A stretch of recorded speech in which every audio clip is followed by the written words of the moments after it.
والصلاة والسلام على رسوله الكريم أما بعد.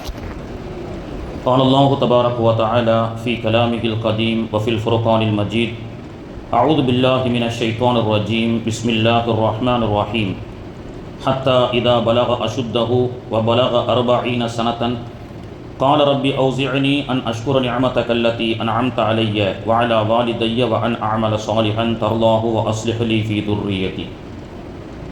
قال ابن عباس رضي الله عنهما: بعث رسول الله صلى الله عليه وسلم 40 سنة. அளவற்ற அருளாளனும் நிகரற்ற அன்புடையவனுமாகிய எல்லாம் வல்ல அல்லாஹுவின் திருநாமத்தால் போற்றி ஆரம்பம் செய்கிறேன்.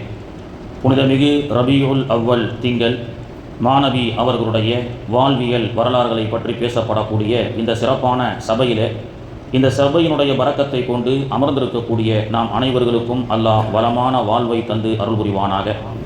மாணவி அவர்களுடைய துவா பரக்கத்தை இந்த உலகத்திலும், அன்னாரை கண்ணார கண்டு ஷஹாத சொல்லக்கூடிய பாக்கியத்தை கபூரிலும், அன்னாருடைய ஷஃபாஅத்தை பெறக்கூடிய பாக்கியத்தை மறுமையிலும் வல்ல ரஹ்மான் நாம் அனைவர்களுக்கும் தந்து அருள் புரிவானாக.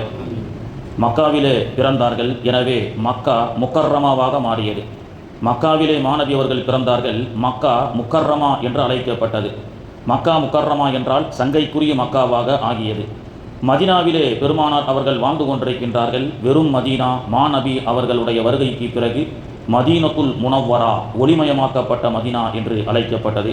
அப்படி மக்கா மாநபியினுடைய வருகையை கொண்டு சங்கைக்குரியதாக ஆனது போல் மதீனாவிலே மாநபி அவர்கள் வருகையை கொண்டு முனவ்வரத்துல் மதீனா என்று ஆகியது போல் எந்த முஃமினுடைய உள்ளத்திலே மாநபி அவர்களுடைய முஹப்பத்து ஏற்படுகின்றதோ அந்த உள்ளமும் பரிசுத்தமான கண்ணியத்திற்குரிய, பிறரால் கண்ணியம் கொடுக்கப்படக்கூடிய சிறப்பான கண்ணியத்தை அல்லாஹு தாலா தந்து அருள் புரிகின்றான். அத்தகைய பாக்கியத்தை அல்லாஹு தாலா தந்து அருள் புரிவானாக. மாணவி அவர்களுடைய 35 வயது வரை அவர்கள் இந்த சமூகத்திற்கு செய்த தொண்டுகள், சிறு வயதிலிருந்து அவர்கள் ஆற்றிய பணிகளை பற்றியெல்லாம் பார்த்து வந்தோம். 35 வயதுக்கு பிறகு ஸல்லல்லாஹு அலைஹி வஸல்லம் அவர்கள் தனிமையை விரும்பினார்கள். குறிப்பாக 38 வயதிலே மாணவி அவர்கள் மக்காவில் இருக்கக்கூடிய ஹிரா குகை, காரே ஹிரா என்று சொல்லக்கூடிய அந்த குகையிலே தவம் இருந்தார்கள். தவம் இருக்கக்கூடிய காலகட்டத்தில், குறிப்பாக ரமலானுடைய மாதத்தில் அதிகமாக இறுதி 38, 39, 40வது வயசில் அல்லாஹுடைய தூதர் அவர்கள் குறிப்பாக ரமலானுடைய மாதம் சத்து மாவையும் தண்ணீரையும் கொண்டு பெருமானார் அவர்கள் ஹிரா மலைக்கு சென்று விடுவார்கள். சென்று அங்கே தனிமையிலே அமர்ந்து மக்காவில் இருக்கக்கூடிய அந்த மக்களுடைய நடைமுறைகளை நினைத்து அவர்கள் வருந்துவார்கள். 40 வயதை நெருங்க மாணவி அவர்கள் தனிமையை விரும்ப ஆரம்பித்தார்கள். அப்படிதான் அதனால்தான் ரமலானுடைய மாதத்தில் இஅ்திகாஃப் என்ற அமலே பிறகு நமக்கு நடைமுறைக்கு வந்தது. இந்த சக்துமாவையும் தண்ணீரையும் பெருமானார் அவர்கள் அந்த மக்காவினுடைய ஹிரா குகை, அந்த குகைக்கு, அந்த இடத்திற்கு அல்லாஹ் செல்லக்கூடிய பாக்கியத்தை தருவானாக. வெறுமனே ஹஜ்ஜிக்கு உம்ராவுக்கு போனால் கீழே இருந்து அதோ இருக்கு பாருங்க ஹிரா குகை அப்படின்னு வேடிக்கை 4 பேரை மாதிரி நம்மளும் பார்க்காம அந்த இடத்துல சிரமப்பட்டு சென்று மாணவி அவர்கள் தவம் இருந்த அந்த இடத்திலே நாம் அமர வேண்டும், அங்கே தொழ வேண்டும். அல்லாஹ் அத்தகைய பாக்கியத்தை அல்லாஹ் தருவானாக. 40 வயதை அல்லாஹுடைய தூதர் அவர்கள் நெருங்கிய போது மாணவி ஸல்லல்லாஹு அலைஹி வஸல்லம் அவர்கள் கிபி 610 ஆகஸ்ட் மாதம் 10ஆம் தேதி ரமலான் பிறை 21, சரியாக ரமலான் பிறை 21, 40 வயசு சரியாக அளவுகோலின் அடிப்படையில், பிறை கணக்கின் அடிப்படையில் மிகச்சரியாக 40 வயது அல்லாஹுடைய தூதர் அவர்களுக்கு ஆகுகிறது. அப்பொழுதுதான் வானலோகத்திலிருந்து ஒரு மிகப்பெரிய அதிசயம் இந்த உலகத்திற்கு இறங்கியது. அதுதான் வானவர் கோமான் இப்ராஹீல் அலைஹி வஸலாத்து வஸ்ஸலாம் அவர்கள் இறங்குகிறார்கள். பொதுவாக நபிமார்களுக்கு அல்லாஹு தாலா 40 வயதை தேர்ந்தெடுத்து 40 வயதில் தான் இந்த சமூகத்தினுடைய பணியை செய்ய அந்த நபிமார்களுக்கு அல்லாஹு தாலா பாக்கியத்தை கொடுத்தான். ஏன் இந்த 40 வயசு அல்லாஹ் தேர்ந்தெடுத்தான்? 40 வயசு என்பது பொதுவாக அன்னைக்கே சொன்னோம், பலகீனத்தின் ஆரம்ப பகுதி, சக்தி வாய்ந்த பருவத்தின் முடிவடையக்கூடிய பகுதி. 40 வயசு ஆச்சுன்னா என்ன சொல்கிறாங்க? கண்ணை செக் பண்ணிக்கோங்க சார், உடம்பை செக் பண்ணிக்கோங்க, ஃபுல் பாடி செக் பண்ணுங்கள், சுகர் செக் பண்ணுங்கள். எல்லாமே 40 வயசுக்கு பிறகு தான் உடல் ஆரோக்கியம் சம்பந்தப்பட்ட கேர் எடுத்துக்கிடுங்க. 40 வயசுலேருந்து 60 வயசு வரைக்கும் திரகாத்திரமாக இருப்பதற்கு உண்டான இன்வெஸ்ட்மெண்ட் தான் 40 வயசே முக்கியன்றான். நீ கோல்டில் இன்வெஸ்ட் பண்ணுறதை விட that is not a investment best in gold.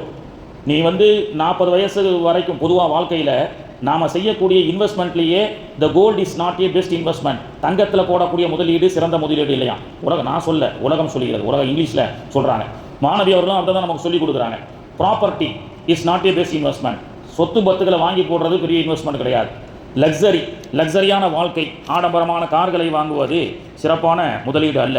மாறாக the health is a best investment of our life அப்படின்னு இங்கிலீஷில் சொல்கிறாங்க. இது சொன்னோன்னா நம்ம வந்து மாஷா அல்லாஹ் இங்கிலீஷில் சொல்லவும் நமக்கு ரொம்ப ஈஸியாக நமக்கு அழகாக விளங்கிக்கிறோம், அதை வந்து சிந்திக்கிறோம்.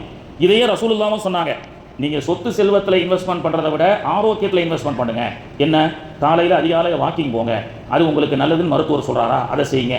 உடல் சார்ந்த ஆரோக்கியத்திற்கு கேர் எடுத்து அதற்காக ஹெல்த்தியாக இருப்பது நல்லதுன்னு உலகமும் சொல்கிறது, ரசூலுல்லாஹ்வும் சொல்கிறாங்க. அப்போது ஹெல்த் சம்பந்தப்பட்ட முதலீடு தான் ஆக சிறந்த முதலீடு அப்படின்னு சொல்லி எல்லாரும் உலகமும் சொல்லி காட்டுகின்றது. இன்றைய உலகமும் சொல்லி காட்டுகின்றது. மாணவி ஸல்லல்லாஹு அலைஹி வஸல்லம் அவர்களும் சொல்லி காட்டுகின்றார்கள். மாணவி அவர்கள் மக்காவினுடைய அந்த ஹிரா குகையிலே அமர்ந்து தவம் இருந்தார்கள். தவம் இருக்கக்கூடிய நேரத்திலே அல்லாஹு தஆலா அந்த அதிசயத்தை ஆகஸ்ட் மாதம் 10ஆம் தேதி ரமலான் பிற 21 கிபி 610 அன்று அந்த மிகப்பெரிய அதிசயம் நடக்கிறது.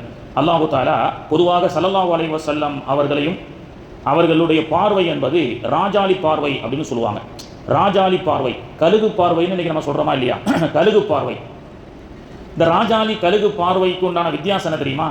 நாமெல்லாம் அங்கே நம்மளுடைய அந்த மெகா பிக்சல் கண்ணுக்கு எந்த அளவுக்கு அல்லாஹ் நமக்கு கொடுக்கப்பட்டது 520 மெகா பிக்சல்னு சொல்கிறாங்க, கேமராவில் சொல்கிறாங்க. அந்த மாதிரி நம்ம கண்ணுக்கு அல்லாஹ் கொடுத்த மெகா பிக்சல் 510 540 சம்திங். ஆனால் இந்த மெகா பிக்சலுடைய பவர் எப்படின்னு சொன்னால், கீழே ஃப்ளைட் நிற்கும் போது எப்படி தான் தெரியுது, நல்ல பிரம்மாண்டமாக பெருசாக தெரியுது. மேலே பறக்க பறக்க பல அடி உயரம் போனோன்னு என்னத்தான் தெரியுது, ஃப்ளைட் ரொம்ப சின்னதாக தெரியுது. அப்போது ஃப்ளைட்டு மேலே பறக்க பறக்க நம்முடைய மெகா பிக்சல் கொஞ்சம் கொஞ்சமாக குறைஞ்சிக்கிட்டே போய் பல அடி தூரம் போனோம்னா ஃப்ளைட் ரொம்ப சின்னதாக தெரியுது. சின்ன வயசுலாம் விளையாட்டாக பேசுவாங்க, இவ்வளோ பெரிய ஃப்ளைட்டுக்கு எப்படிப்பா பெயிண்ட் அடிப்பாங்க, கீழே இருந்தால் பெருசாக தெரியும், மேலே போனவொன்னே ஒரே தேயில அடிச்சிருவாருன்னு விளையாட்டாக பேசுகிறோமா இல்லையா? இது நம்மளுடைய பார்வையினுடைய மெகா பிக்சல் 540. அல்லாஹ் கழுகுக்கு கொடுக்கப்பட்ட மெகா பிக்சல் என்ன தெரியுமா, அது 1000க்கும் மேற்பட்டது. ஏன்னா கழுகுனுடைய பார்வை என்பது ஃப்ளைட்டு இங்கே நிற்கும் போது எப்படி பெருசாக தெரியுதோ அதே போன்று எத்தனை அடி தூரம் உயரமாக அது பறந்தாலும் கீழே எப்படி பார்க்குமோ அதே மாதிரி கழுகு மேலே பார்க்கும். அந்த அளவுக்கு உண்டான பவரை எல்லாம் கழுகு பார்வைக்கு எல்லாம் கொடுத்துருக்கிறான். ராஜாளி பார்வை, கழுகு பார்வை, ராஜாளி பறவையினுடைய மெகா பிக்சல். அது ஃப்ளைட்டு கீழே இருந்து பார்த்தாலும் அது எவ்வளோ பிரம்மாண்டமாக தெரியுதோ அதே மாதிரி தான் வானத்தில் பறந்தாலும் அவ்வளோ பெரிய பிரம்மாண்டமாக தெரியும். அந்த மாதிரி ஒரு பார்வையை அல்லாஹு தஆலா கழுகுக்கு கொடுத்திருக்கின்றான். அதே போன்று அல்லாஹுடைய தூதர் ஸல்லல்லாஹு அலைஹி வஸல்லம் அவர்களுக்கு அல்லாஹ் பார்வையை சக்தி கொடுத்தான். ஹிரா குகையில் இன்றைக்கி நீங்கள் ஹிரா குகைக்கு மேலே உட்காந்து நம்ம பார்த்தீங்கன்னு சொன்னால் மக்காவுடைய எல்லாம் அப்படியே வியூ ஃபுல்லாக நம்ம பார்க்கலாம், மக்காவுடைய வியூ முழுக்க பார்க்கலாம். ஏன்னா இப்போ பிரம்மாண்டமான பில்டிங்லாம் வந்துருச்சு, அதனால் பார்க்க முடியாட்டாலும் எத்தனை பில்டிங் கட்டினாலும் மக்காவுடைய சட்டம் என்னென்னா ஹிரா குகையிலேருந்து காபா தெரியணும். அந்த அளவுக்கு உண்டான ரூல்ஸ். அதுக்கு இடையில இருக்கப்படக்கூடிய இந்த ஏர்போர்ட் பக்கத்தில் பெரிய பில்டிங் கட்டக்கூடாதுன்றாங்களே, அந்த மாதிரி எழுதப்படாத ஒரு ரூல்ஸ் இன்னைக்கு மக்கால இருக்கு. ஹிரா குகை பொதுவாக நம்ம வந்து ஜியாரத்துக்கு போகும்போது பகல் நேரத்தில் பஸ்ஸில் கூட்டு போகிறாங்க, இரவு நேரத்தில் போய் பாருங்கள். ஜியாரத் என்பது மக்ரிபுக்கு பிறகு போனால் தான், சூரியன் மறைஞ்சதற்கு பிறகு போனால் தான் அரஃபா முஸ்தலிஃபா போன்ற இடங்களுடைய அந்த அந்த அந்த அந்த இதுவான முறையில் பார்க்க முடியும். அப்படி தான் ஹிரா குகையை பகல் நேரத்தில் போய் பார்த்துட்டு வந்துடுறோம். இரவு நேரத்தில் ஒரு தடவை ஒரு டாக்ஸி வழியாக செல்லக்கூடிய வாய்ப்பு கிடச்சிது. அப்போ அங்கே நின்று பார்த்தா அந்த ஹிரா குகையில் எந்த லைட்டும் கிடையாது, ஆனால் ஒரு விதமான ஒளி. ஏனென்றால் குர்ஆன் என்ற அந்த ஒளி இறங்கப்பட்ட அந்த சிறப்பான இடம். அப்போ ஸல்லல்லாஹு அலைஹி வஸல்லம் கச்சிதமாக 40 வயசு எக்ஸாக்டாக ஆகும் பொழுது வானவர் கோமான் ஜிப்ரீல் அலைஹிஸ்ஸலாத்து வஸ்ஸலாம் அவர்கள் இக்ரா பிஸ்மி ரப்பிக்கல் லதீ ஹலக் அப்படின்னு சொல்லி அந்த அத்தியாயத்தை இறக்குகின்றார்கள். வானவர் நமக்கெல்லாம் விவரம் தெரியும், நேற்று கூட ஹஜ்ரத் அதை பற்றி சொல்லியிருப்பாங்கன்னு நினைக்கிறேன். ஜிப்ரீல் முசாபா செய்தார்கள், பிறகு அவங்க வந்து செஞ்சாங்க. இந்த ஹிரா குகையில் நபி ஸல்லல்லாஹு அலைஹி வஸல்லம் அவர்கள் தவம் இருக்கும் காலகட்டத்திலே ஒவ்வொரு வேளை உணவையும் அன்னை கதீஜா அம்மா அவர்கள் கொண்டு போய் கொடுத்தாங்க. இன்றைக்கி இருக்கக்கூடிய அம்மாவுக்கு நம்ம சொல்ல முடியுமா? ரசூலுல்லாவுக்கு 25 வயசு, அம்மாவுக்கு 40 வயசு. இப்போ ரசூலுல்லாவுக்கு 40 வயசு, அம்மாவுக்கு எத்தனை வயசு தான் சொல்லுங்களேன்? ரசூலுல்லாவுக்கு 25 வயசு, அம்மாவுக்கு 40 வயசு. எத்தனை வயசு டிஃப்ரெண்ட்டு? 15. இந்த ஹஜ்ரத்து மேக்ஸ் வாத்தியார் எனக்கு தெரியல, திடீர்னு கணக்கெல்லாம் கேட்குறேன். 15 வயசு வித்தியாசம். அதான் இப்போ ரசூலுல்லாவுக்கு 40 வயசு ஆயிடுச்சு, அம்மாவுக்கு எத்தனை வயசு தான்? 65 35? ஏங்க ரசூலுல்லாவுக்கு 40 ஆச்சுங்க, அம்மாவுக்கு 15 75 என்னத்தான் 55. ஆமாம், இப்போ ரசூலுல்லாவுக்கு 40 வயசு ஆகுது, அம்மாவுக்கு எத்தனை தான்? 55 வயசு. அந்த 55 வயசில் இன்னைக்கு இருக்கக்கூடிய ஒரு அம்மா காபத்துல்லாவை கூட சுத்த முடியல, பலகீனமாயிடுறாங்க, எல்லாம் வண்டி பஞ்சர் ஆயிடுது. நான் உலகத்தில் பறக்கத்தே இல்லாமல் போச்சு. அந்த காலத்தினுடைய பறக்கத்து, அந்த காலத்தில் இருக்க திரகாத்திரம் நேரம் பாருங்கள், காலையில் வெளியிற மாதிரி இருக்குது, சருன்னு ஓடுது. ஒரு தடவை நான் ஊருக்கு போகும்போது என்ன பண்ணேன், ஸ்கூலு 12 மணிக்கு பெல் அடிப்பாங்க, டான் மதியானம் லஞ்சுக்கு 12:50 வரைக்கும் ஒரு 50 நிமிஷம் டைம் கொடுப்பாங்க. இன்றைக்கி டைம் ஓடுறதே தெரியலேன்னு ஒரு நாள் போர் அடிச்சுதுன்னு சொல்லி அதே ஸ்கூல் வாசலுக்கு போனேன். அந்த 12 மணிக்கு பெல் அடிச்சோன்னா 2 தங்கச்சியை கையில் பிடிச்சிக்கிட்டு 5ஆம் கிளாஸ் படிக்கும் போது வீட்டுக்கு வருவேன். அம்மா சாப்பாடாக்கி வச்சுருப்பாங்க, சாப்பிடுவோம். திருப்பி அந்த 2 தங்கச்சியை கையில் பிடிச்சிக்கிட்டு கடையில் மிட்டாயெல்லாம் வாங்கி கொடுத்துட்டு ஸ்கூலுக்கு போய் 10 நிமிஷம் கழிச்சு தான் பெல் அடிப்பாங்க. இந்த 12லேருந்து 12:50 வரைக்கும் அவ்வளோ பறக்கத்தான 50 நிமிஷத்தில் அவ்வளோ பெரிய வேலை செய்ய முடிஞ்சுது. இப்போ அதே 12 மணிக்கு அந்த ஸ்கூல்லேருந்து இப்போது சமீபத்தில் ஊருக்கு போகும்போது செக் பண்ணி பார்த்தேன். சரி, இங்கேருந்து நம்ம நடந்து போவோம், வீட்டில் சாப்பிடுவோம், திருப்பி வந்தால் வீட்டுக்கு போகிறதுக்குள்ளேயே 12:50 ஆயிடுச்சு. பாருங்கள், இல்லைன்ட்டாரு. பறக்கத்தில்லை. இப்போ எல்லாத்தையும் ஹெல்த்திலையும் பறக்கத்தில்லை, நேரத்துலையும் பறக்கத்தில்லை. அன்றைக்கெலாம் அந்த வீட்டில் 10-15 பேர், நன்னா நன்னிமா தாதா தாதி நல்லா எல்லாம் வயசுக்கு எல்லாம் பறக்கத்தான் ஹயாத்தா கொடுத்தான். 10-15 பேர். அத்தா ஒருத்தர் தான் சம்பாதிப்பார். அவருடைய வருமானத்தில் தான் எல்லாரும் உட்காந்து சாப்பிட்டோம். 500-400 ஸ்கொயர் ஃபீட் வீடு, அதில் ஒரே ரெஸ்ட் ரூம், ஒரே லெட்டின் பாத்ரூம். ரொம்ப சந்தோஷமாக சாப்பிட்டோம். அத்தா வாரத்தில் ஒரு நாள் 1/4 கிலோ கறி எடுத்துகிட்டு வருவார். எல்லாருமே ருசிச்சு சாப்பிட்டோம். இன்றைக்கி ஒரு வீட்டுக்குள்ளே 1500 ஸ்கொயர் ஃபீட் 3000 ஸ்கொயர் ஃபீட் கணவன் மனைவி தான், தாதா தாதிலாம் போய் சேர்ந்துட்டாங்க. அல்லது நம்மளே விரட்டி விட்டுறோம். அப்போது ஒரு பையன் முழு கோழி வாங்கி சாப்பிட்றாங்க, முழு கோழி வாங்கி அப்படி சாப்பிட்றான், அரை கோழி சாப்பிட்றான், பறக்கத்தில்லை. அப்போ அந்த மாதிரி 55 வயசு அம்மா ஹிரா குகையில் மேலே போயிட்டு ரசூலுல்லாவுக்கு உணவு கொடுத்துட்டு திருப்பி வராங்க, திருப்பி போகிறாங்க. 15 நாள் உம்ராவில் இருக்கிறோம், 35 நாள் ஹஜ்ஜில் இருக்கிறோம். ஹிரா குகைக்கு ஒரு தடவையாவது போகலான்னு பண்ணால் வண்டி பஞ்சர் ஆகிடுது. அதையும் தாண்டி பெருங்கொண்ட முயற்சி எடுத்து சில இளைஞர்கள்லாம் சேர்ந்து இன்னைக்கு போயிட்டு வராங்க. அல்லாஹ் அந்த ஆரோக்கியம் இருக்கும்போதே அங்கெல்லாம் போயிட்டு வரக்கூடிய பாக்கியத்தை அல்லாஹ் தருவானாக. அப்போ 55 வயசு அம்மா அவங்க ரசூலுல்லாவுடைய இந்த தனிமை, இறைவனுக்காக செய்து கொண்டிருக்கக்கூடிய அந்த தியானத்திலே பெருமானார் அவர்களோடு சப்போர்ட் செய்கிறாங்க ஒரு கணவனுக்கு. அதுவும் சாதாரண அம்மா அல்ல, அவர்கள் கண் அசைத்தால் பல அடிமைகள் சென்று கொடுப்பதற்குண்டான வேலையாட்கள் இருந்தது. 3000 கோடி ரூபாய்க்கு மேல் இருக்கக்கூடிய செல்வ சீமாட்டி என்றாலும் இந்த தியாகத்தை அவர்களாகவே எடுத்துக்கொண்டார்கள். அவர்கள் சென்று வந்ததனுடைய பரக்கத் என்ன தெரியுமா? அவர்களுக்கு அல்லாஹ் பெருமானார் அவர்களோடு ஜிப்ராயில் அலைஹிஸ்ஸலாம் வஹி மூலமாக பேசிக் கொண்டிருக்கும் பொழுது அன்னை கதீஜா அவர்கள் வருகிறார்கள். ஜிப்ராயில் அலைஹிஸ்ஸலாம் சொன்னார்கள், யா ரசூலல்லாஹ், அன்னை கதீஜா அவர்கள் வருகிறார்கள், அல்லாஹ் அம்மையாருக்கு சலாம் சொல்லி அனுப்பினான் என்று சொன்னார்கள். மாநபி அவர்களுக்கு சலாம் சொல்லி உலகமே மதீனாவுக்கு செல்கிறது. அஸ்ஸலாத்து வஸ்ஸலாமு அலைக்க யா ரசூலல்லாஹ். அது கூட இன்னைக்கு கூடாதுன்னு சில கூட்டம் சொல்லி கொண்டிருக்கின்றது. ஆனால் அல்லாஹ்வே ஒரு அம்மாவுக்கு சலாம் சொல்லி அனுப்பினான் என்றால் அது கதீஜா நாயகி அம்மா அவர்கள். அம்மா அவர்களுடைய சியாரத்து ஜன்னத்துல் முஅல்லாவில் எடுத்து வந்து மறந்துட்டு வந்துட்டேன். ஜன்னத்துல் முஅல்லாவிலே அவர்கள் வாழ்ந்து கொண்டிருக்கின்றார்கள். பஸ்ஸில் உட்காந்து சலாம் அலைக்கும் வந்துடுறோம். என்னைக்காவது ஒரு நாள் காலையில் மக்காவுக்கு போனீங்கன்னா ஒவ்வொரு நாள் பிளான் வைங்க. காலையில் ஃபஜர் முடிச்சதோட அப்படியே சஃபாவுக்கு பின்னாடி போனீங்கன்னா ரசூலுல்லாவுடைய வீடு இருக்கும், பெருமானார் அவர்கள் பிறந்த வீடு. அந்த வீடு எப்படிப்பட்ட வீடு? ஆயிரக்கணக்கான மலக்குகள் பெருமானாருடைய பிறப்பின் போது வந்து சென்ற வீடு. அந்த வீட்டை பாருங்கள். அந்த வீட்டுக்கு பக்கத்தில் அப்படி திரும்பி பார்த்தீங்கன்னா ஒரு வயசான அம்மா குப்பையை கொட்டிச்சுல ரசூல்லா மேலே. என்னடா அன்னைக்கு குப்பை கொட்டப்படலைன்னு ரசூல்லா போய் சந்திச்சாங்கல்ல, அந்த அம்மா குப்பை கொட்டிய இடத்தை பார்க்கலாம். அப்படியே அங்கேருந்து அப்படியே வாக்கிங்க நடந்து போனீங்கன்னா பெருமானார் அவர்கள் ஜின் என்ற சூறா இறங்கிய இடம் மஸ்ஜிதே ஜின் இருக்கிறது. பக்கத்தில் மஸ்ஜிதே இஜாபா இருக்கிறது. அங்கே மரம் சஜிதா செய்த இடம் இருக்கிறது. கற்கள் சலாம் சொன்ன இடம் இருக்கிறது. இதையெல்லாம் பார்த்துட்டு ஜன்னத்துல் முஅல்லா திறந்திருக்கும் ஃபஜருக்கு பிறகு. அங்கே சென்று ஜன்னத்துல் முஅல்லா அந்த இடத்துக்கு போகிறதுனால என்னென்ன கிடைக்கும்? இன்னைக்கு ஜியாரத்துக்கு போனால் பிண வணங்கிகள் அப்படின்றான். நவுது பில்லா. ஜன்னத்துல் முஅல்லா அன்னை கதீஜா அம்மா அவர்கள் பெருமானார் அவர்களுடைய 50 அல்லது 51வது வயதிலே அவர்கள் வஃபாத் ஆகிறார்கள். ரசூலுல்லாவுக்கு 50 வயசுனா அம்மாவுக்கு எத்தனை வயசு தான்? 65 வயசு. அவங்க வஃபாத் ஆகிறாங்க. பெருமானார் அவர்கள் அடக்கம் செய்கிறார்கள். பெருமானார் அவர்கள் மண்ணறையில் இறங்கி கதீஜா அம்மா அவர்களை அடக்கம் செய்கிறார்கள். நினைத்து அறிகிறார்கள், ஜிப்ராயில் வகி கொண்டு வரும் பொழுது அந்த உஷ்ணம் தாங்க முடியாமல் குளிர்ஜரம் என்று வரும் பொழுது என்னுடைய கதீஜா போர்வைகளை கொண்டு போர்த்தி எனக்கு ஆறுதல் சொன்ன கதீஜா, ஆறுதல் சொன்ன கதீஜா நாயகமே, உறவினர்களோடு நீங்கள் இணக்கமாக வாழ்கிறீர்கள், வறியவர்களுக்கு உதவி செய்கிறீர்கள், விருந்தாளிகளை உபசரிக்கிறீர்கள். எனவே உங்களுக்கு அல்லாஹ் எந்த வகையிலையும் தீங்கு நினைக்க மாட்டான். அப்போ ஒருத்தருக்கு தீங்கு வராமல் இருக்குன்னா அந்த 3 விஷயத்தை அம்மா அவர்கள் சொல்கிறாங்க. ரசூல்லா 40 வயசில் நுபுவத்தை பிரகடனப்படுத்தி வகி இறங்கி அம்மா அவர்களை வந்து சந்திக்கும் போது கதீஜா அம்மா அவர்கள் டோன்ட் வரி ஆறுதல் சொல்கிறாங்க. வீட்டுக்கு வந்தவொடனே ஒரு மனைவியினுடைய வேலை என்ன? ஆறுதல் சொல்வது. மனைவியினுடைய அந்த பேச்சு வெளியில் இருக்கக்கூடிய அலுவல்கள் மூலமாக வரக்கூடிய கணவன்மார்களுடைய அத்தனை டென்ஷன்களையும் மனைவியினுடைய ஒரு சலாம் குறைக்க வேண்டும் என்ற ஒரு அற்புதமான விஷயத்தை அன்னை கதீஜா அவர்கள் சொல்லி காண்பித்தார்கள். யார்? 3000 கோடி ரூபாய்க்கும் மதிப்புள்ள செல்வ சீமாட்டி பெருமானார் ஸல்லல்லாஹு அலைஹி வஸல்லம் அவர்கள் செல்லும் பொழுது ஆறுதலாக சொன்னார்கள் இல்லையா? அந்த ஆறுதலை நினைத்து 65 வயசுல அம்மா அவர்கள் வஃபாத் ஆகும் பொழுது அன்னை கதீஜா அம்மா அவர்களுக்கு போர்த்துவதற்கு, அதாவது மையத்தை கஃனிடுவதற்கு கூட சில கஃன் துணிகள் குறைவாக இருந்தபோது அந்த கஃனை அந்த அன்னை கதீஜா அவர்களுக்கு அணிவிக்கும் போது நான் குளிரோடு வரும்பொழுது அரவணைத்த என்னுடைய கதீஜாவே அப்படின்னு ரசூல்லா அழுகுறாங்க. அழுது பெருமானார் அவர்களை மண்ணறையில் இறங்கி கதீஜா அம்மா அவர்களை அடக்கம் செய்கிறார்கள். அவர்களை தஃபன் செய்துவிட்டு பெருமானார் அவர்கள் வழக்கம் போல் அந்த ஒவ்வொரு ஜனாசாவையும் கிபிலாவின் பக்கமாக திருப்புகின்றார்கள். தலை மேலாக திரும்புகிறது. ரசூல்லா தலையை திருப்புறாங்க, கதீஜா அம்மாவுடைய தலை மேலாக ஆகிறது. 3 முறைக்கு பிறகு அல்லாஹ் மலக்குகள் மூலமாக சொன்னான், யா ரசூலல்லாஹ், அல்லாஹ்வுடைய தூதர் அவர்களே, கதீஜா அவர்கள் வானத்தை நோக்கியே பார்த்து கொள்ளட்டும், ஏனென்றால் கதீஜாவை நான் பார்த்து கொண்டே இருக்க விரும்புகிறேன் அப்படின்னு அல்லாஹ் சொன்னான். அல்லாஹ்வுடைய நேரடியான பார்வை எங்கத்தான் விழுது? அந்த நேரம் மட்டும் விழுதா? கியாமத்து நாள் வரைக்கும் அங்கே விழுந்துட்டே இருக்கும். அந்த இடத்துல போய் துவா செய்யுங்க, அல்லாஹ்வுடைய நேரடி பார்வை கிடைக்கும். இப்போ இதனுடைய சிறப்புகளை எல்லாம் நம்ம தெரியறதில்ல. அது என்ன போய் ஜியாரத் பண்றது? இறந்து போனவங்கள போய் அவங்க தான் அன்னைக்கே நவுது பில்லா செத்து போயிட்டாங்க அப்படியெல்லாம் சொல்லக்கூடிய ஒரு சூழல் இருக்கிறது. அல்லாஹ் தௌஃபீக் செய்வானாக. அப்போ அன்னை கதீஜா அம்மா அவர்கள் என்ன செய்யறாங்க? இது ஏதோ ஒரு விசித்திர சக்தி, ஏதோ ஒரு வானலோகத்திலிருந்து ஒரு பிரம்மாண்டமான சக்தி வந்து உங்களிடத்திலே இக்ரா பிஸ்மி ரப்பிக்கல் லதீ ஹலக் அப்படின்னு சொல்லிட்டு போயிருக்கிறாங்க. இது என்ன அப்படின்னு சொல்லி பெருமானார் அவர்கள் குளிர் ஜுரத்திற்கு பிறகு அவர்கள் யதார்த்த நிலைக்கு வந்ததற்கு பிறகு நேற்று அஜரத் சொல்லியிருப்பாங்கன்னு நினைக்கிறேன், வரக்கத் இப்னு நௌஃபல் அப்படி என்ற ஒரு முதியவரை பார்க்க அனுப்புகின்றார்கள். பார்வையற்ற அவர் இஃப்ரானி மொழியை கற்றுக்கொண்டு இஞ்சில் வேதத்தை கற்ற ஒரு மிகப்பெரிய ஞானி.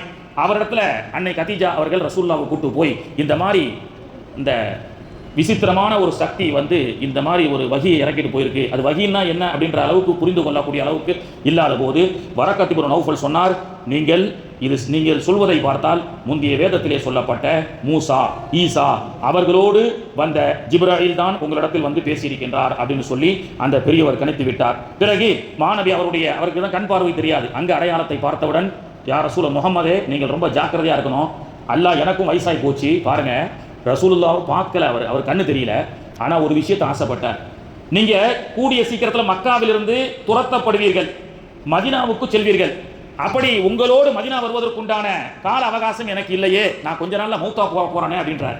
மதினாவுக்கு யார் ரசூல்லா? நீங்க ரசூல்லா கேட்கிறாங்க, ஏன் நான் துரத்தப்படுவேன்? ஆம், இதற்கு பிறகு ஏக இறைவன் ஒருவன் என்று இந்த மக்காவிலே ஓங்கி ஒலிப்பீர்கள், ஆனால் அதை மக்கள் அகம்பாவம் கொண்ட மக்கள் யாரும் ஏற்றுக்கொள்ள மாட்டார்கள், உங்களை மதினாவுக்கு துரத்தி அனுப்புவார்கள். அப்படி மதினாவுக்கு செல்லக்கூடிய அந்த பாக்கியம் உங்களோடு எனக்கு கிடைத்தால் அது பெரும் பாக்கியம் அப்படின்னு சொல்லி அவர் சொன்னார். அவருக்கு பிறகு அடுத்து சில நாட்களாக வகிய வரல. ரசூலுல்லாஹ் அந்த சக்தி மீண்டும் வரலையே அப்படின்னு சொல்லி எதிர்பார்த்து கொண்டிருக்கும் பொழுது 2 மாதங்கள் 3 மாதங்கள் பெருமானார் அவர்கள் ஒரு முறை படுத்து கொண்டிருக்கும் பொழுது திடீரென்று யா ரசூலல்லாஹ் அப்படின்னு ஒரு சத்தம் வருது. ஒரு 40 வயசு முடிஞ்சு 41வது வயதுடைய துவக்கத்தின் சில மாதங்களுக்கு பிறகு திடீரென்று ஒரு அசரீரி சத்தம். பெருமானார் அவர்கள் வலது பக்கம் பார்க்குறாங்க, இடது பக்கம் பார்க்குறாங்க, யாருமே இல்லை. திடீரென்று வானத்தை அண்ணாந்து பார்த்தால் பிரம்மாண்டமான படைப்பான ஜிப்ராயில் அலைஹிஸ்ஸலாம் மிகப்பெரிய ஒரு சிம்மாசனத்திலே அமர்ந்து கொண்டு யா ரசூலல்லாஹ் அப்படி என்று அழைக்கிறார்கள். அப்படி அந்த பிரம்மாண்டமான அந்த படைப்பை பார்த்த மாணவி அவர்கள் அடுத்து வகி 2வதாக இறங்குகின்றது. யா ஐயுகல் முத்தஸிர், ஓ போர்வையை போர்த்தி கொண்டிருப்பவரே, கும் ஃபஅன்திர், எழுதுறீங்க, ரப்பக ஃபகப்பீர், இறைவனை தக்பீர் சொல்லுங்கள் அப்படின்னு சொல்லி செகண்ட் டைமான வகி வருகிறது. அப்பொழுதும் பெருமானார் அவர்கள் குளிர் ஜுரத்தால் அவர்கள் போர்த்தி படுத்தார்கள். அந்த எஃபெக்ட் தாங்க முடியல.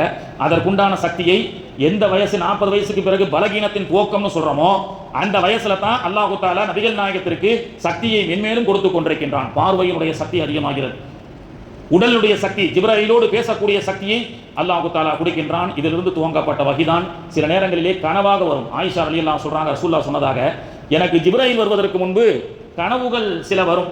அந்த கனவுல சில கற்கள் சலாம் சொல்வதை போன்று நான் கனவு காணுவேன்.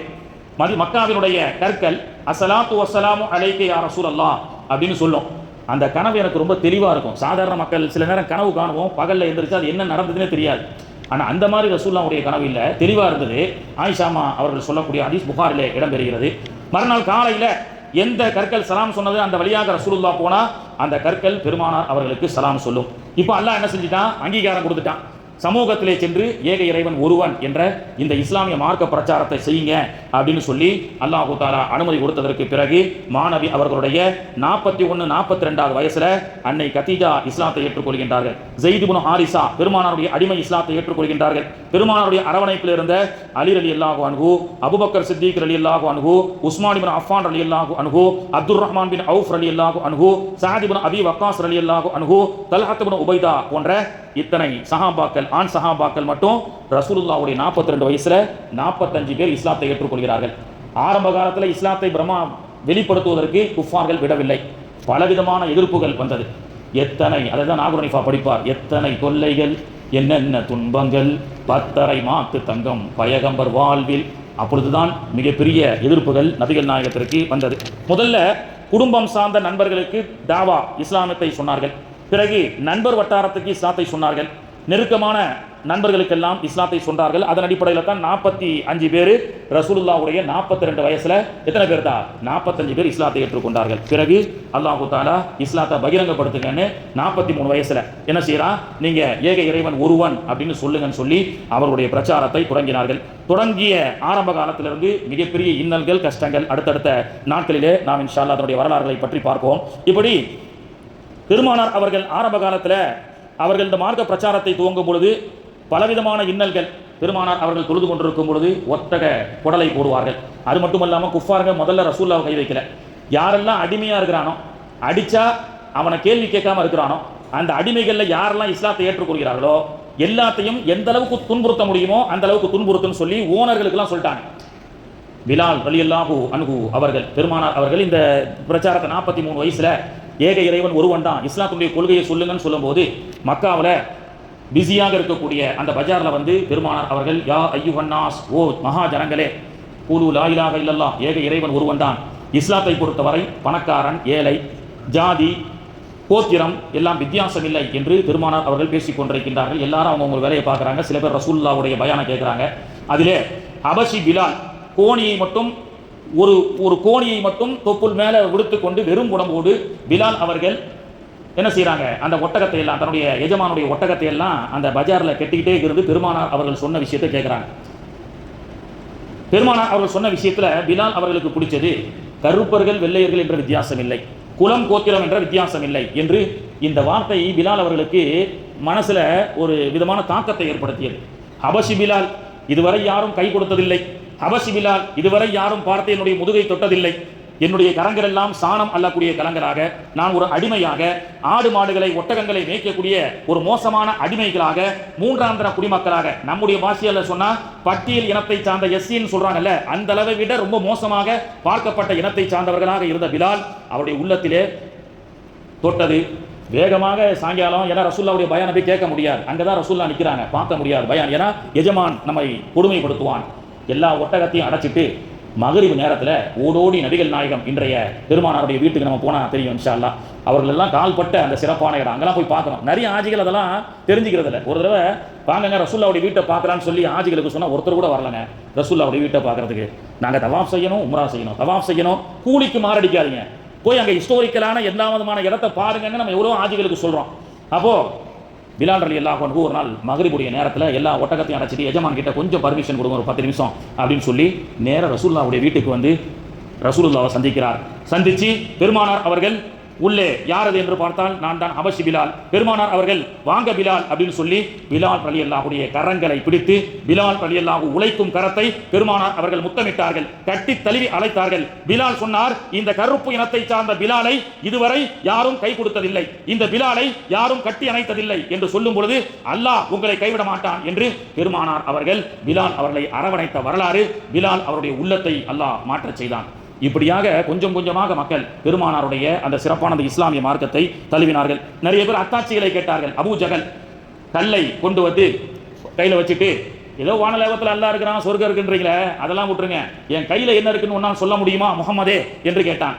என் கைகளில் உனக்கு என் கைக்குள்ளே இருக்கக்கூடியது என்னன்னு உனக்கு தெரியுமான்னு ரசூலுல்லாஹ் கிட்ட கேட்டான். பெருமானார் ஸல்லல்லாஹு அலைஹி வஸல்லம் அவர்கள் சொன்னார்கள், ஓ அபூ ஜஹலே, உன் கைக்குள் என்ன இருக்கிறது என்று என்னிடத்தில் கேட்பதை விட உன் கையில் இருக்கக்கூடிய கல்லை கேட்டுப்பார், நான் யார் என்று சொல்லி அஷ்ஹது அல்லா இலாஹ இல்லல்லாஹ் வ அஷ்ஹது அன்ன முஹம்மதர் ரசூலுல்லாஹ் என்று அந்த கல் சொல்லும் என்று நாயகம் ஸல்லல்லாஹு அலைஹி வஸல்லம் அவர்கள் சொன்னார்கள். மரம் சஜிதா செய்தது. சில கட்டத்தில் நபிகள் நாயகம் போய்கிட்டு இருப்பாங்க. நான் சொன்ன அந்த இடம் தான் மஸ்ஜித் ஜின் இஜாபா போன்ற அந்த பள்ளிவாசல் பக்கத்தில், அந்த இடத்துல தான் மரம் சஜிதா செய்த இடம். நபிகள் நாயகனை வாங்க, நீங்கள் பெரிய பெரிய நபின்னு சொல்கிறீங்க, தீர்க்கதரிசின்னு சொல்கிறீங்க, அந்த மரம் உங்களுக்கு வந்து சஜிதா செய்யுமா அப்படின்னு கேட்டாங்க. உடனே பெருமானார் ஸல்லல்லாஹு அலைஹி வஸல்லம் அவர்கள் மரத்தை அழைத்தார்கள்.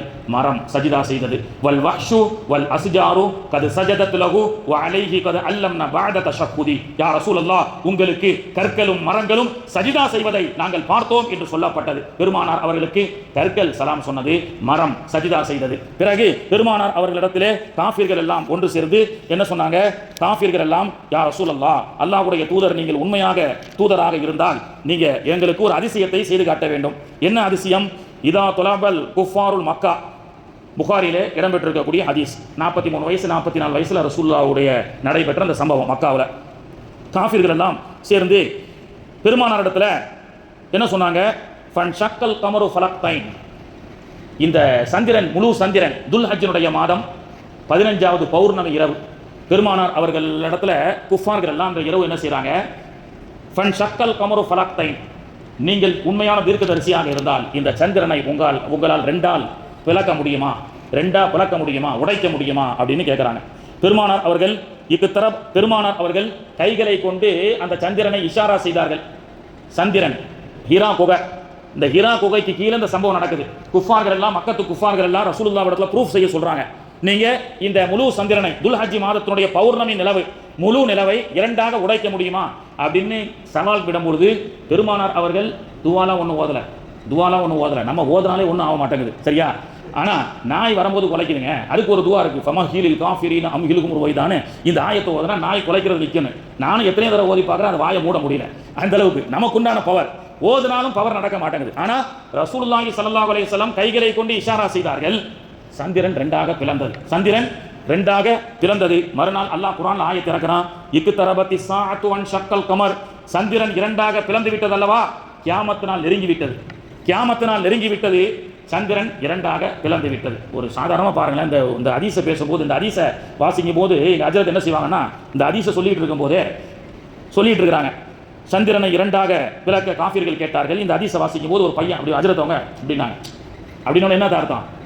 தண்ணி, வேற எதுவும் கிடையாது, தண்ணி கொண்டு வாப்பா அப்படின்னு அர்த்தம். ஹஜ்ரத்துடைய செய்கைக்கு கூட மாணவர்கள் என்ன செய்யறாங்க? இஷாரா செஞ்சா உடனே புரிஞ்சுப்பாங்க. சில தலைவர்கள் அப்படின்னுவாரு. அந்த மாதிரி சொன்ன உடனே தலைவர் என்ன சொல்றாருன்னு அவங்களுக்கு தெரியும். புத்தகத்தை கொண்டு வா, துண்டை கொண்டு வா அப்படின்னு சொல்லிட்டு பார்வையில், செய்கையிலே சில பேர்கள் என்ன செய்வாங்க? அது எப்போ நடக்கும் தான்? அவரை எல்லாருமே உன்னிப்பாக கவனிச்சுட்டே இருந்ததான், அப்படி தானே? மாணவர்கள் எல்லாம் உன்னிப்பாக பாடத்தை கவனிச்சுட்டு இருக்கிறாங்க. ஹஜ்ரத்து அப்படின்னாரு. சரி, ஹஜ்ரத் தண்ணி வேகமாக எடுத்துட்டு வந்தாப்புல பையன். இப்போ அந்த தண்ணியை வாங்கிட்டு ஹஜ்ரத் சொன்னாங்க, எதனால நான் சொன்ன இஷாராவை உடனேயே இந்த பையன் கேட்டாருன்னா, எல்லாரும் என்னையே பார்த்துட்டு இருக்கீங்க, அதனால தானே செஞ்சாங்க. அதே போன்று சூரியன், சந்திரன் அனைத்தும் நபிகள் நாயகத்தை பார்த்து கொண்டே இருந்தது. எனவே தான் இஷாரா செய்தவுடன் அந்த சந்திரன் இரண்டாக பிளந்தது.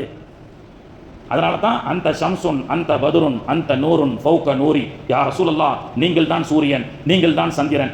இந்த திராவிட கழகத்தின் சார்பாக ஒரு மீலாது விழாவில் ஒரு ஹஜ்ரத் இதை விஷயம் பேசுறாரு. அந்த ஷம்சுன் அந்த பதுருன், நீங்கள் தான் யா ரசூலல்லாஹ் சந்திரன், நீங்கள் தான் சூரியன். முடிச்ச உடனே சிறப்பு பேச்சாளரா முத்தமிழ் அறிஞர் கலைஞர் அவர் என்ன செய்யறாரு? மாணவி உன்னுடைய மீலாது விழாவிலே அமர்ந்து கொண்டு சொன்னார், மாணவி அவர்களை எனக்கு முன்னால் பேசிய அறிஞர் அவர்கள் சூரியன் என்றும் சந்திரன் என்றும் சொன்னார்கள். மாணவி அவர்களை வெறுமன சூரியன் என்று சொல்லாதீர்கள், உதய சூரியன் என்று சொல்லுங்கள்னு தன்னுடைய கட்சியினுடைய அந்த கொள்கையை அப்படியே ரசூலுல்லாவோட சேர்த்து சொல்றார். ஏனென்றால் உச்சி சூரியன் என்பது அது சுடும், அது நமக்கு களைப்பை ஏற்படுத்தும். அதிகாலை உதய சூரியன் என்றால் அது நமக்கு ஆரோக்கியத்தை கொடுக்கும்னு அவர் பேசுறார். அப்போ மாணவி அவர்களை சந்திரன், சூரியன் அனைத்தும் விரும்பியது, மாணவி அவர்களை பார்த்து கொண்டே இருந்தது என்று சொல்லப்பட்டது. இப்போ இதெல்லாம் நடந்த வரலாறு. 43-44 வயசுல ரசூலுல்லாஹ் இவ்வளவு பெரிய அற்புதத்தை செஞ்சு காமிச்சாங்க. கடைசியா ஒரு செய்தியை சொல்லிப்போம். நாசாவுடைய விஞ்ஞானிகள், இன்னைக்கு அமெரிக்க விஞ்ஞானிகள் என்ன செய்யறாங்க? ரசூலுல்லாஹை பத்தி நிறைய விஞ்ஞானத்தை பத்தி நம்ம பேசிட்டு இருக்கிறோம். நாசாவுடைய விஞ்ஞானிகள் இன்னைக்கு ஆய்வு செய்து, சந்திரனை ஆய்வு செய்து ஒரு அறிக்கையை சொல்றாங்க. there is a crack in the moon. மூன்ல ரெண்டா உடைஞ்ச அளவுக்கு ஒரு விரிசல் விட்டுவதை நாங்கள் சந்திரனிலே பார்க்கின்றோம்.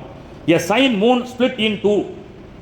அநேகமாக நாசா விஞ்ஞானிகள் சொல்றாங்க 1000 வருஷத்துக்கு முன்னாடி இந்த சந்திரன் இரண்டாக பிளந்ததற்குண்டான அடையாளம் இருக்கிறது அப்படின்றான். பாருங்க, ரசூலுல்லாஹ் சொன்னாங்க, என்னுடைய இந்த அதிசயங்களை எல்லாம் நீங்க வேண்டுமானால் ஒரு அலட்சியமாக நீங்கள் வேண்டுமானால் அதை எடுத்துக்கொள்ளாமல் இருக்கலாம்.